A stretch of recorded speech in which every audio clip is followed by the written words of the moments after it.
Let me ask you a question. If you are a master's student, a PhD student, or an early career researcher, and you were thinking about pursuing an EB-2 NIW green card in the future, what should you learn first? Should you start learning the eligibility criteria, or should you immediately focus on building your academic profile? I want to answer that question by sharing a real conversation I had this week. A few days ago, I had an educational consultation with a Bangladeshi brother who is currently pursuing his PhD in Texas.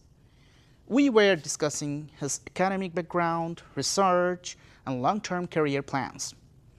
At one point, he paused and said something that really stayed with me.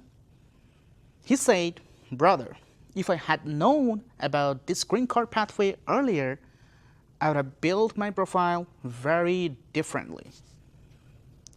When I heard that, I thought this is exactly why so many students struggle when they finally decide to apply. Many people discover the EB-2 NIW pathway during the last year of their PhD, after graduation, or even after starting a job. Then they suddenly realize they need stronger publications, better research impact, more evidence of professional recognition, stronger collaboration, and a well-defined proposed endeavor. The problem is that you cannot build that things overnight. Research takes time. Publications take time. Citations also take time. Professional recognition takes time. A strong profile is built over years, not weeks. So, does that mean you should spend years studying immigration law? Not at all. This is where many people get confused. My recommendation is very simple. First, spend a little time learning the eligibility criteria. Understand what EB-2 actually requires. Learn the difference between qualifying for EB-2 and qualifying for the National Interest Waiver. Understand the 3 NIW criteria and what USCIS is really evaluating. You don't need to become an immigration expert.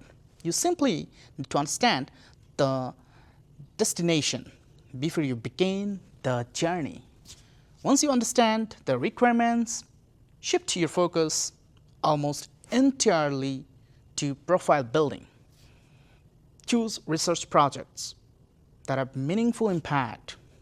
Publish quality work instead of only chasing numbers. Present your research at conferences. Build collaborations with other researchers. Accept peer review opportunities when they come. Develop expertise in an area when and where you can make meaningful contributions. Most importantly, think about the long-term impact of your work instead of only thinking about graduation. I often use a simple analogy. Imagine you are planning a road trip. The eligibility criteria are your GPS. Your academic profile is your vehicle. If you have an excellent vehicle but no GPS, you might spend years driving in the wrong direction. But if you know the destination from the beginning, every publication, every conference, presentation, every collaboration, every research project, and every professional achievement moves you closer to that goal. That's why my answer is always the same. learn the eligibility criteria first, but spend the vast majority of your time intentionally building your profile around those criteria. I truly believe many students could save years of uncertainty if they understood this early in their academic journey.